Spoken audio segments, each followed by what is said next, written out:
Oke, jadi ada pertanyaan dari Mas Taufik yang mau tanya untuk menentukan nilai bobot alternatifnya apakah ada rumusnya atau bagaimana.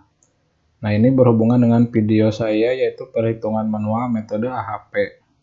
Memang di video ini ada bagian untuk menentukan nilai bobot pada saat perbandingan antar kriteria ataupun subkriteria. Nah, biasanya, ini bukan biasanya ya, tapi di AHP itu ada yang namanya tingkat kepentingan. Tinggal search saja di Google metode AHP tingkat kepentingan. Nah, bentuknya kira-kira seperti ini. Jadi bisa diisi dari 1 sampai 9. Jadi nilai bobotnya pilihannya cuma ada 1 sampai 9. Ini 1 itu sama penting ya. Karena AHP kan membandingkan antar kriteria ataupun subkriteria ataupun alternatif. Jadi jika diisi nilai 1 berarti kedua kriteria tersebut sama penting. Kalau misalkan diisi 3 berarti kriteria pertama lebih penting, sedikit lebih penting dibandingkan kriteria yang kedua. Jadi begitu seterusnya. Kalau misalkan ada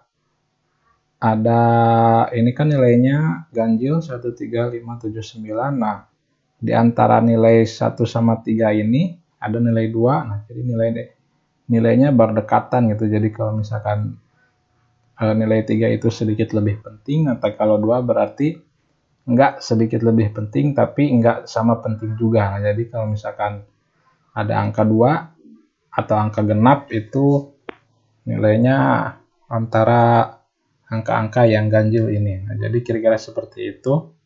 Mudah-mudahan bisa dipahami ya. Jadi nilainya hanya ada 1 sampai 9. Biasanya yang dipakai itu 1, 3, 5, 7. Nah, yang pakai 2, 4, 6, 8 ini jarang. Karena nilainya nilai di antara dua penilaian yang berdekatan. Nah, jadi biasanya yang dipakai itu 1, 3, 5, 7. Nah, 9 ini udah ekstrim banget. Nah, biasanya yang dipakainya 3, 5 atau paling mentok 7. Nah, jadi itu tinggal disesuaikan saja dengan kebutuhannya. Terus berapa nilai yang harus diisinya itu tergantung dari si pengambil keputusannya.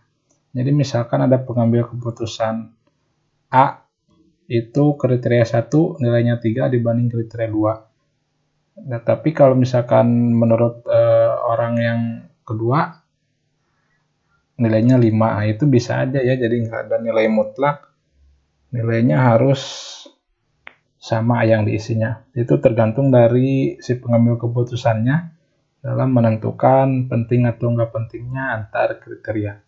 Mudah-mudahan bisa dipahami. Terima kasih.